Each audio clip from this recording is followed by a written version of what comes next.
gonna make a deep dive into Drand's cryptography for about 20 minutes.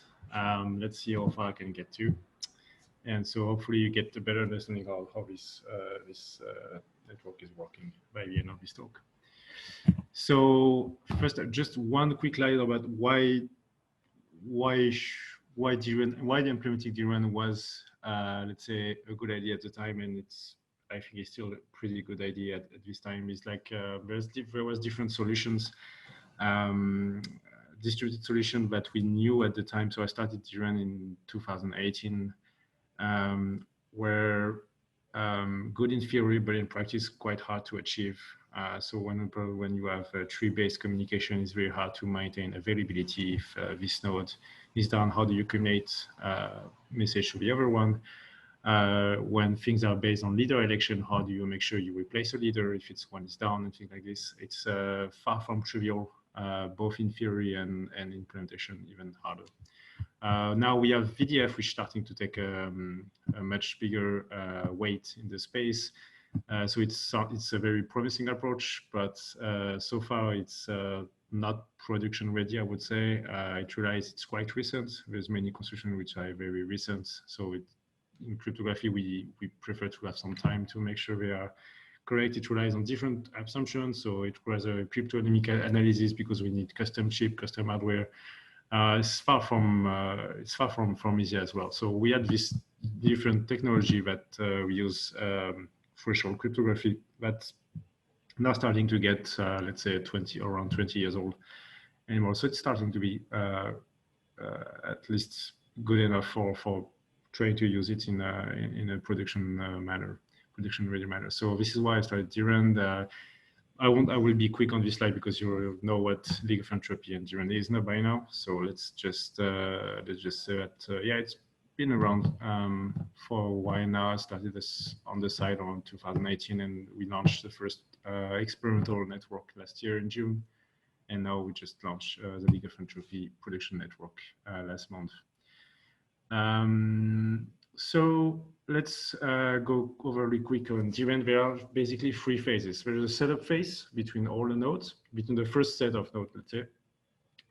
You can think of it as a trusted setup party, where we run a multi-party competition between all these set of initial nodes. Then we have the ongoing current randomness generation. So we just combine information in a very easy way. I'm gonna show you later to just create this randomness. And then we have some resharing phase where we pass from one group to the other, where we can change the group members, the group size, the threshold associated with the group, etc. So we're going to go into all of these three phases. So I'm just going to go a little bit, trying to bring back some details about Shamir secret sharing, even for Brian and the first phase already introduced a little bit over it. Shamir secret sharing is very simple to understand. So it's basically mathematics of high school. So if you get a polynomial here, so you get a first coefficient, then all coefficient times x, up to a degree t minus 1. Okay, so you say this is your polynomial. And s here is the first coefficient, which is your secrets. And so basically, you're going to want to evaluate this polynomial to different points. So f of 1, f of 2, s of n. Okay, and this will be your shares. Okay, so you got a share 1, share 2, share n. When you want, what you can do with this is then after you can aggregate all those shares. So any set of t shares here will be able to aggregate it. You will be able to interpolate the polynomial f of x via Lagrange interpolation to retrieve this s of x, and then you will be able to retrieve this secret here. So basically, any set of t shares here will be able to recreate this polynomial here, so we can get back the secret. That's the basic of the threshold cryptography that Drand use. Here it's Lagrange interpolation. There are over interpolation that we're using, but Drand use Lagrange interpolation. So now we bring this idea further ahead, one step higher. So instead of in this slide, we have one dealer which creates a secret here, and then he will create the polynomial, and then he creates the shares here. So the dealer knows the secret here.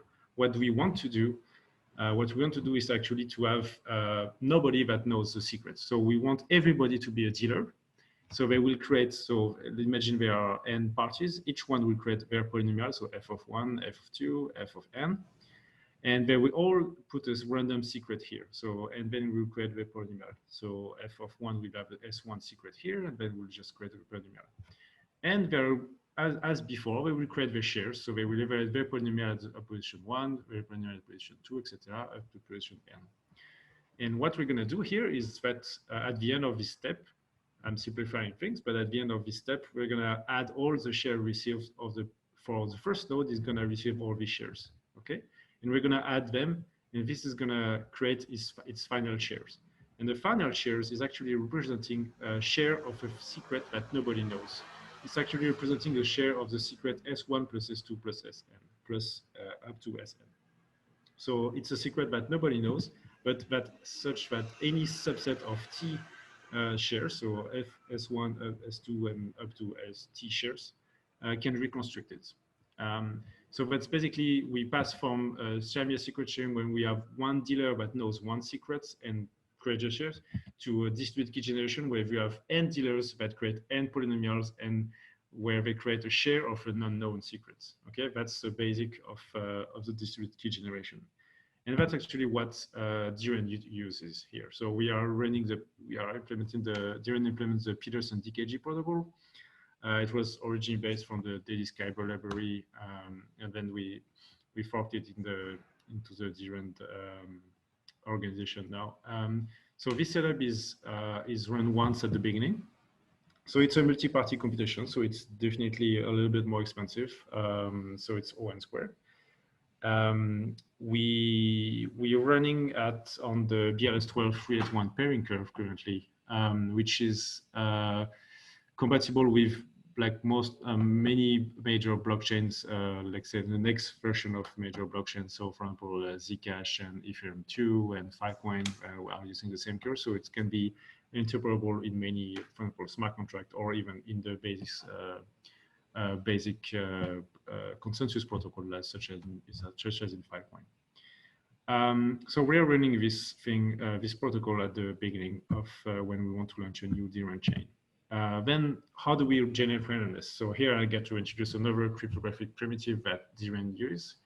We're using what we call pairing-based cryptography. So in pairing-based cryptography, we have a special mapping between three groups, and which is able to solve a hard problem in cryptography when you don't use pairing-based cryptography, which is called decisional diffie-Hellman. And basically, what you can do is if you have one point here, which is A times R, if you have another point here, it's B times R2. If you apply this pairing operation E, then you can say that it's equal to R1, R2, so the operation of the pairing of R1 and R2 to the power of AB. So this allows you to do this allows you to create, this is a basic to create BLS signatures, which has been around since 20 years now, invented by Dan Bonnet. And the scheme is actually very simple when you look at it. So it's basically you have a message M here, you take the hash of it, and then you put it over, you exponentialize it with your secret key, okay? This is the signature, so very simple. And the verification, you take the signatures, you take the second base point of the second group. So remember in pairing-based cryptography, we have three groups, sorry, G1, G2, and GT. So we take this, and then you also do another pairing operation, which is just a hash of the message. And here it's a public key. So P is a public key of your corresponding to your private key. So you just do two pairing operation or one, depending on the implementation. So the pairing operation is a bit more slower than the regular Schnorr-like signatures. But given the simplicity and the deterministic natures, we have other advantages for using BLS signatures. So as you can say, I've said that uniqueness. So this BLS signature is unique. So because for one given message, you only have one given message and one private key, one public key, private key pair. You only have one signature possible. There's no external randomness coming here. So this gives us a strong, unbiasable, not unbiasable, but unique signatures at this point. And then we move to the, once we have BLS signature, we move to the threshold version of BLS signature, when instead of putting the private key here, you just put a private share. Okay, so the share that we derived here in the distributed key generation, S1, S2, Sn, you will use it to sign here. And then, since this operation is linear, you can just combine. You can just combine all these private partial signatures into one full signature using Lagrange interpolation. And the magic works here because this operation is still linear. So then how to verify these final signatures? Just with the distributed public key. You have one, it's like a regular BLS signature in the end. So how does it work? The generation is pretty simple. At each period, so Drand generates a new random value periodically, each 30 seconds for right now on the current network.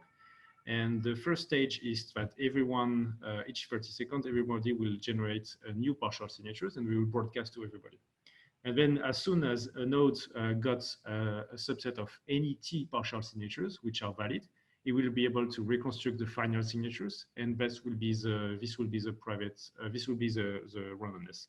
So the signature, the BLS signature itself is not the randomness, it's the hash of the signature, because the BLS signatures is by itself a point on a curve. So you don't want to keep the algebraic property here. You want to hash it so it's uniform on the bits. So it's bitwise uniform. So we get unpredictability and unbiasability from BLS properties. We get publicly verifiable. So we are sure that at least T nodes participated and that the value was correctly generated. It's decentralized. It's available under the threat model, which is like at least more than half of the nodes are honest. And it's quite fast because each round is a bunch of signature to aggregate. So it's so far it's quite fast. So the chain is actually, we increase, Drand makes as a randomness chain. So where we sign the previous randomness that was being created. So I will go over quickly because it's very simple. Basically every 30 seconds we sign the previous randomness that was generated at the previous round and the round number here. So round previous randomness. It's very, very simple. I want to go a little bit quickly because I'm running out of time. So here I'm going to talk about a nice feature of Drand is how to make the network evolve. So because we have one network at the beginning, one set of nodes at the beginning that run this DKG and may generate randomness, but what if we want to change the network size, what if we want to change the network members? Then we have what we call resharing mechanism. And the goal is for us to be able to change the threshold and the number of nodes, but we also want to keep the same distributed public key. So from the client point of view, there is no change at all. It doesn't need to change anything. So as long as the clients get the initial public key, then it can verify randomness regardless of the evolution of the network behind. And that's a key feature of Drand that allows to not care about what happens behind the scene, which is much simpler this way, because key evolution and key updates are still another thing which we deal very well in computer science. So in this case, we are able to make new shares for the same key. And that's one of the key features here. So how does it work? So if you understood how the DKG worked before for the secret here, we were putting a random element. So each node was using a random element, like I'm going to talk in the next slide. It could be lava lamp, it could be coming from Drand or whatever. But here we're going to put for now we want to reshare from an old set of nodes which already have shares to a new set of nodes, which might be completely disjoint, by the way. It can be new, completely different nodes. It can be the same as well. So what we're going to do is we're going to take our share and we are going to put it as a secret of our polynomial here instead of putting a random element. So we're going to do exactly the same as the DKG in the first DKG. So we're going to create our shares here. But instead of adding them, as we did with DKG, we're going to interpolate them here. That's the key difference here. So we're going to interpolate all the shares here.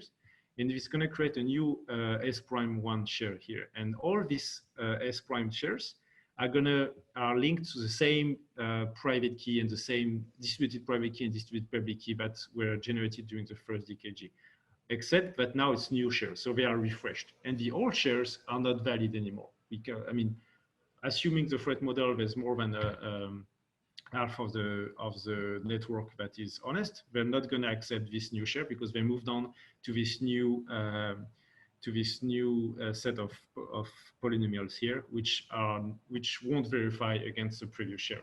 So we did two things here. We created new shares.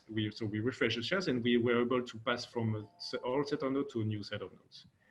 And that's really important. That's actually what we did already, I don't know, 2 or 3 times already, or even 4 times in the mainnet League of Entropy right now, to onboard new members and to grow the network. Because as long as you grow, then the security grows as well, because it's becoming harder and harder to correct enough nodes to be able to get enough shares. So that's what we are using to periodically refresh shares and to grow the network size. And just one last slide, how do we get Drand level amps into Drand? How do we get any kind of random generator from the random utility into Drand?